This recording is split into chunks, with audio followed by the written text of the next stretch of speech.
Beyond will too. So my pick for today, we're looking at concerns about returning to the office during this pandemic. According to LinkedIn, more than 2/3 of working professionals say their workplaces are now open. Nearly 1/3 say they are required to return. But a majority, 57%, say they are not comfortable doing so. Well, we spoke to a fitness instructor, a teacher, and a former corporate PR manager who shared their concerns about going back to their workplaces. I'm a fitness professional. When gyms opened back up, I had some concerns about my health and safety. We were expected to return to work during COVID for 75% of our wages, and it felt like a real devaluing of life.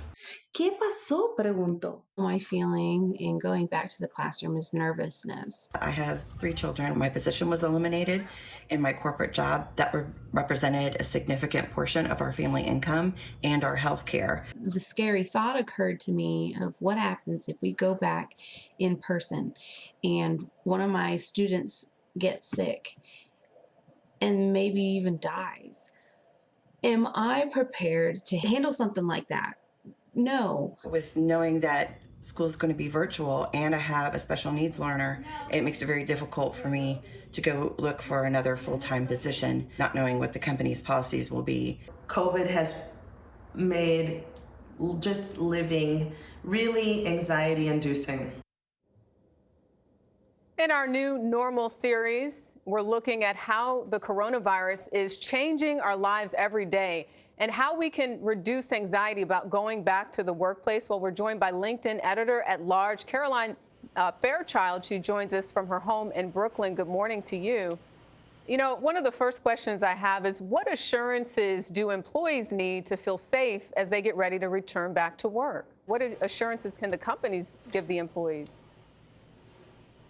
Sure. We're hearing through this survey that we did of workers across the country that employees are really looking for their employers to create COVID-19 specific policies to make sure that a return to work is safe. A vast majority of employers are requiring that their workers wear a mask all day in the office. Many are banning in-person meetings, and there's also staggered starts, so you might not get to the office at the same time as your colleagues. All of these are a way to make sure that as offices are reopening, workers are feeling safe. We're seeing a lot of stress and anxiety right now as workers are asked to return to work. You spoke with lots of workers across industries, and employers are having to really think about how to make sure that workers feel safe and can continue to be productive in the office. Aside from just wearing the mask, which even our crew here, they're all wearing masks, we make sure that we're maintaining social distancing. What are some of the specific concerns you're hearing, though, from parents? Parents are telling us since the beginning of this pandemic that working productively from home has been a huge challenge. Over a third of the workers that we surveyed in a recent survey told us that they haven't felt productive at home while balancing childcare. But the rub is that a return to office may not solve some of these problems. Over 30% of working parents told us that if they had to return to the office tomorrow, they wouldn't have childcare options available. And get this, 60% of workers are saying that their employers are not allowing them to make accommodations in their schedule to make up for the fact that schools may not reopen and that they don't have childcare options available. So this is a big concern. I put a post on LinkedIn last week, and within an hour heard from hundreds of working parents like some of those that you spoke with. And they're just saying that there's so much stress and anxiety, they don't know what to do. And so they're having to have critical conversations with their manager about really what is next and how they can continue to be productive during this new normal. What does the data reveal about women in particular and balancing work and childcare at the same time? Millennial women have been disproportionately affected by this crisis. We know this by looking at LinkedIn data and looking at hiring data, as well as who's applying for jobs right now. So if you think of millennial women, these are the women that are most likely to have young kids at home right now, and they're getting hired at a slower rate than their male peers right now, which is concerning, particularly in male-dominated industries like tech, finance, media. These are industries that were struggling with hiring women before, and now they're hiring even fewer during this pandemic. And we're also seeing millennial women apply to jobs at a slower rate, and that probably has a lot to do with the fact that, as one working mother wrote on LinkedIn, she's the default parent right now through this pandemic. So if she's working and her husband's working, she's taking on a vast majority of the childcare needs. And if employers don't figure out how to make accommodations for working parents right now, it's going to have a long-term impact on all of their careers. And you have people also on the other side that are not as fearful and eager to go back to work. What are you hearing from those people?